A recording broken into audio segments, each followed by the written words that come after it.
for you at work. Hello and welcome to The Smart Cookie, the podcast where we discuss an eclectic mix of ideas, tips, and strategies that will hopefully inspire you and help you creatively navigate challenges at work. I'm your host, Vrushali Haldipur.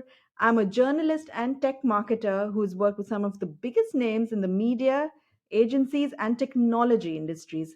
I'm always on the lookout for creative ideas and new ways of thinking. Join me as I meet some everyday superheroes who've been in the trenches at work and will share their learnings from their world of work with us. In today's episode, we'll explore creativity and its role in our lives. We all know about the four C's of learning, that's collaboration, creativity, communication, and critical thinking. But what does it really mean to be creative? And how can you use creativity to solve problems and adapt to dynamic environments at work and in life? My guest today is Jenny Bhatt, a visual artist based in Mumbai, India. She has had 19 solo exhibitions and has been exhibiting worldwide for more than 25 years. Some of her group exhibitions have been at places like the Santorini Biennnale in Greece and at the Drawing Center in New York. Her work has also been auctioned by Christie's. Uh, and a fun fact for you, she also moonlights as a stand up comedian. Well, lots to talk about. I'm so excited to have you on my show. Welcome to the show, Jenny. Thank you. Thank you very much. I was very interested in sort of getting to talk to you because we come from such different worlds, right? I'm in this whole world of technology and data and so on, and you're in this completely creative world. Um, Increasingly, we're finding that these two separate worlds are coming together in a sort of the brave new world of AI and AR and NFTs in art. I just like your take on what's going on and how do you think this is all going to pan out? As far as AI is concerned, I think speeds up everyone's work, right? For example, if I want to write a catalog essay, then I just have to tell it to do it. It will do it in 3 seconds. Whether I want to write a Facebook or Instagram post, that's what it will do. Unfortunately, what it also does, as far as visual art is concerned, when, for example, we use an application like DALI, it scrapes the internet and takes references of other artists' works and then uses it to create what we have asked it to create. And this is a big problem because it is a breach of that artist's copyright, because effectively it is taking that image to create an amalgamation to make an image that I have prompted it to make. And this is an issue I have because it's a serious breach of copyright, and many artists are suing these software companies for this reason. As far as AR is concerned, AR, augmented reality, is very different because in that you create the artwork that layers on top of the real world. That control is in the artist's hand, and the entire creation is that of the artist and not AI borrowing that image from other artists. As far as NFTs Right. go, I think NFTs have solved some centuries old problems for artists. They're giving us royalties on secondary sales, which was never ever heard of in the history of art. And they're also authenticating the artworks. And also digital artists are getting a whole new legitimacy. Earlier it was the same issue. Oh, the computer did it, what did you do?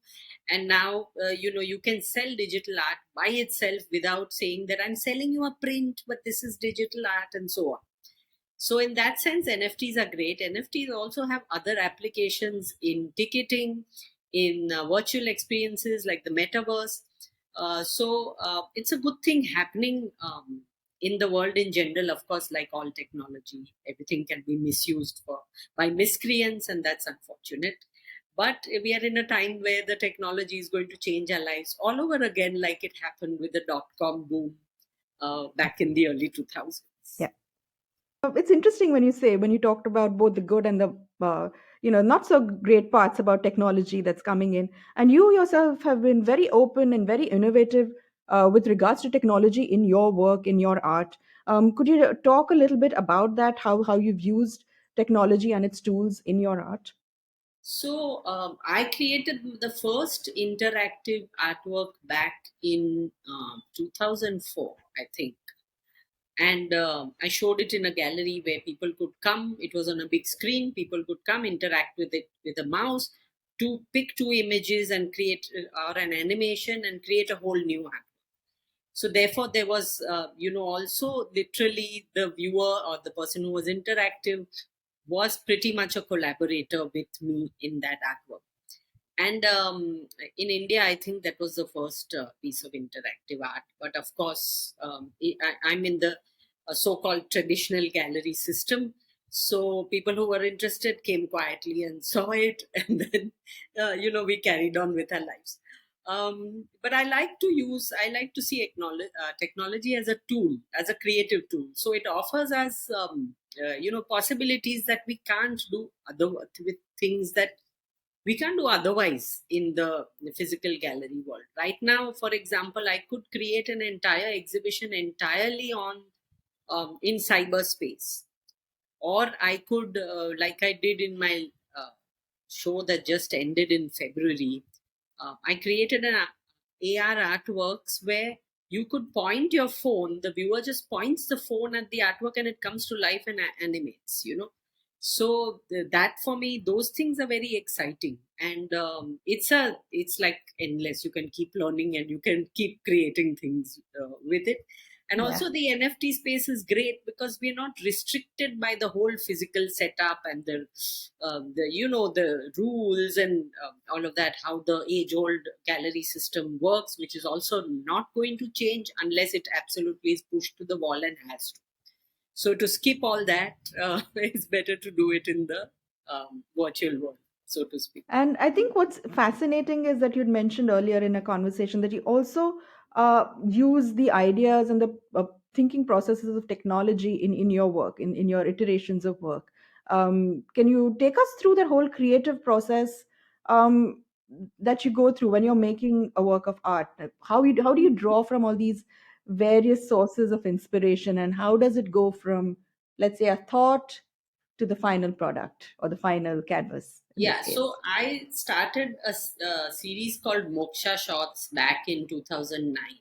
Before that, I was doing abstract art, which was based on color therapy and using the vibration of color for healing. And I had my own, personal circumstances were such that it prompted me to do that. And meanwhile, I had been doing a comic strip since I was in college. It was called Inside Out. And I started as a cartoonist, but Nice. when I wanted to be a fine artist, I knew that they wouldn't, accept me if they found out that I was funny. So I started doing, keeping that aside and started doing abstract. But then I started thinking that my real, artistic voice really lies in bringing all these things, all these influences together. And I had been reading a lot of Indian and or rather Eastern philosophy also. So I created the concept called, which I titled Moksha Shots. So in Eastern philosophy, moksha means salvation or nirvana. But I had this idea that with our current lifestyles, we don't have enough karmic brownies, what I call karmic brownies, as in good karma to get to nirvana or moksha after this life. So we can get a shot of it, and each of us can create our own moksha shot out of whatever we find fulfilling. So it could be art, it could be NFTs, it could be a Ferrari, or it could be a tequila shot. And then, I was observing media and I saw that, media and we in general, even in our heads, because we are so influenced now by everything media, we like to create, deities or gods out of everything, whether it's a brand, whether it's a CEO, whether it's a chef, Yeah. what have you. So I created my own deity characters called Moksha Pets, and each of them has a characteristic of their own. Like Moksha Bai, spelled Buy, is a consumer goddess. Moksha Bum is the thinker and philosopher, so he doesn't have a job. His job is just to think full time, or that's what he likes to be. Then there is Moksha Brat, who's the entrepreneur hustler. And there's Moksha Guru, who's the OG of the Moksha Pets. And he's forgotten how many centuries he's lived, but he's a great advisor, but he's boring because he's always very good. But nobody listens to him, and everyone should. And then there's Moksha Sura, who's the necessary evil or the chocolate flavored evil. So when I make a solo exhibition, I take this moksha shots concept and I deal with whatever is the current, social preoccupation. Like my last show was called Digital Dopamine. How we try to get to happiness or moksha by getting our little dopamine shots from likes and comments and stuff like that on social media. And when I'm working, I like to borrow from those sources, things that are floating, because my style is pop surreal. So I my process is intuitive, so I know I make things I call cosmograms or pop yantras, as I call them. And I use those images that are floating around in my head, so I don't really interfere, I don't analyze it, I don't plan it. To some extent, I just take it impulsively and or spontaneously, and put it into my artwork and create what I call mind maps, which are like snapshots of the mind. So there are two kinds of works that I do. One is mind maps and one is the cosmograms. So that's my creative process as of now. It's interesting how you mentioned this sense of fun that you had in your canvases, even while talking about something like Moksha shots and so on.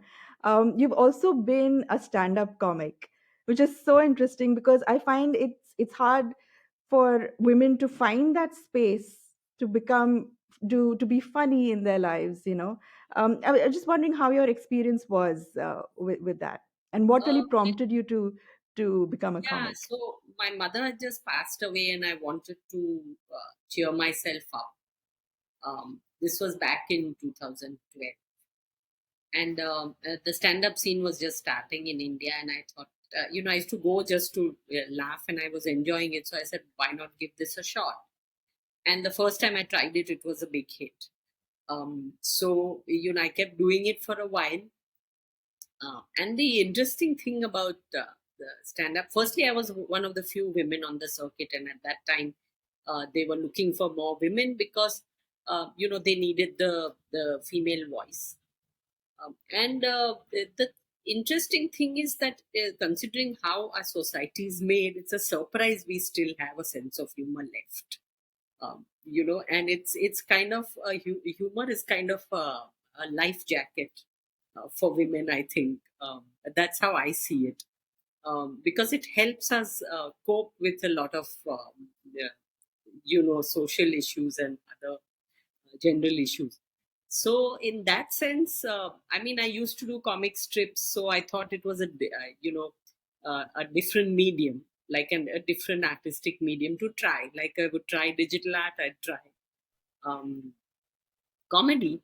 And what was the most interesting part was is it was very therapeutic. So it's like you go to a stage and say some very personal stories to a bunch of strangers, and what is very personal is also very universal, so everybody connects to it.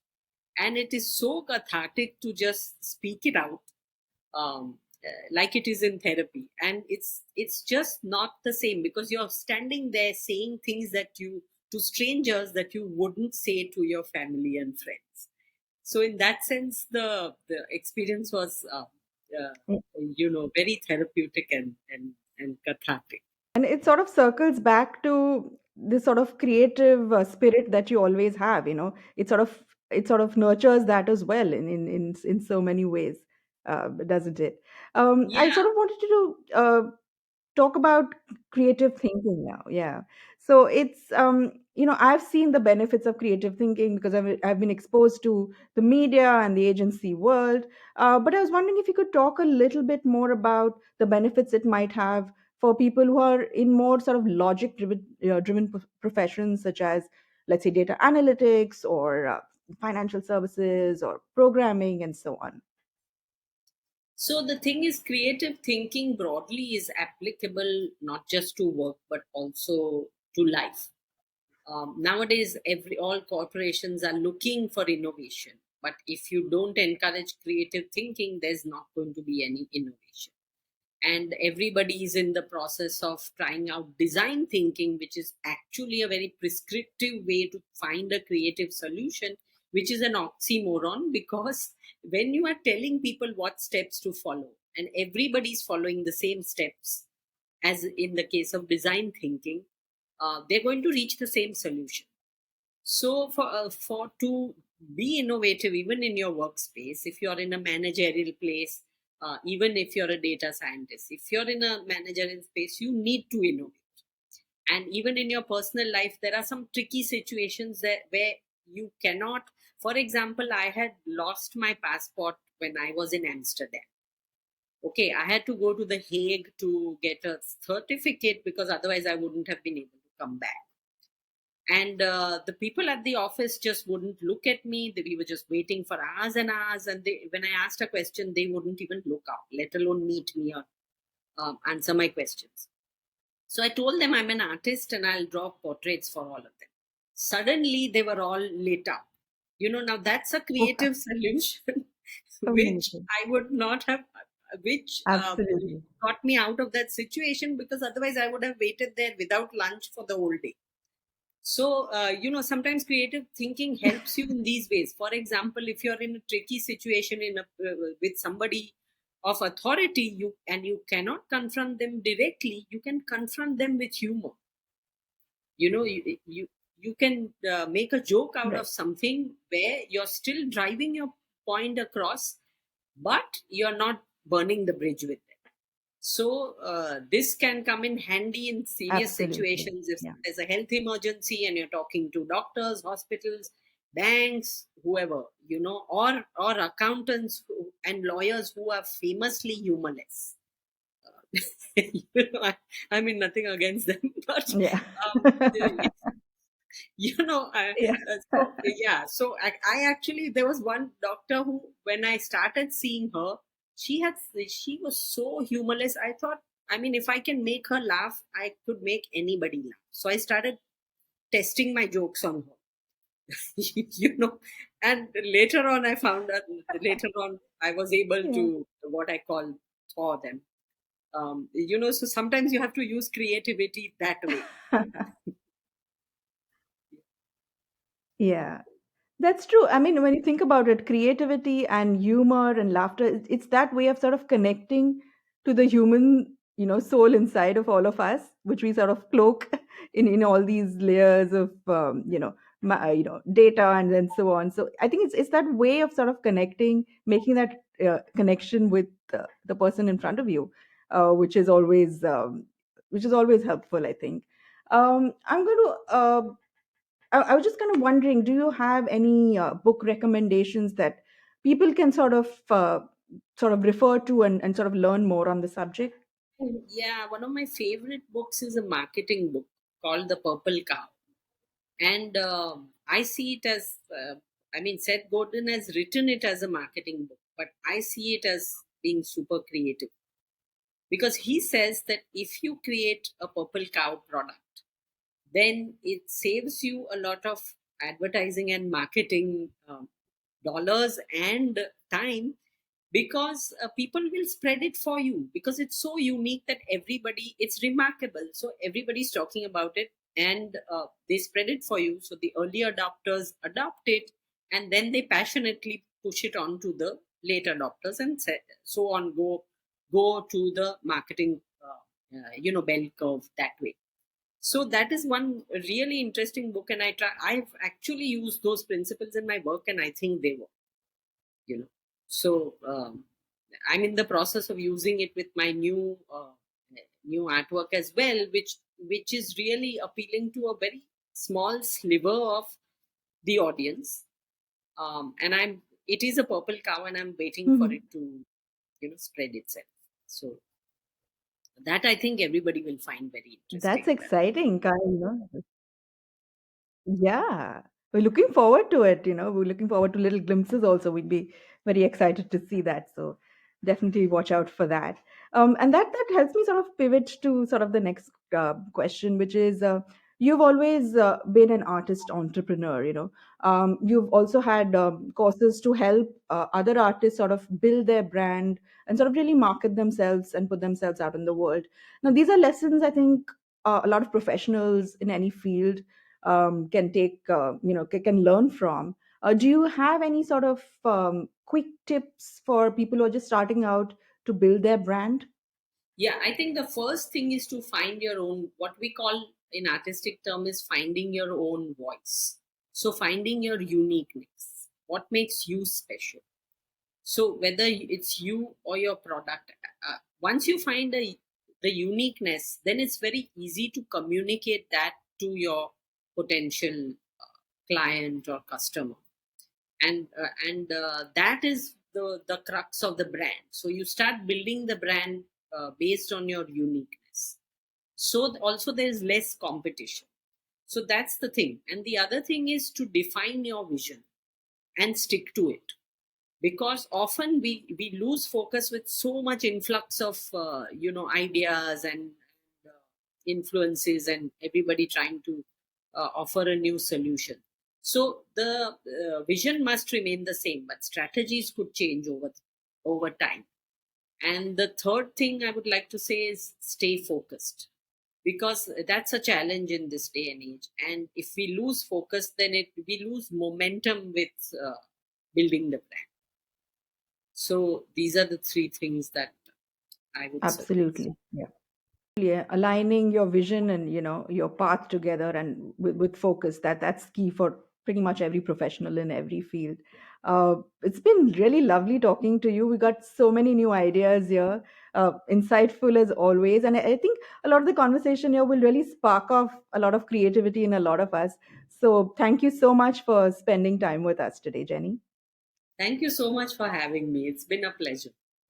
And for everyone listening in, remember you can check out Jenny's work, her online courses, and prints on her website. That's jennybutt.com. You can also follow her on Instagram at jennybutt.art. And if you like this podcast, please like and share with your networks. Thanks again for tuning in, and I'll see you soon with the next episode.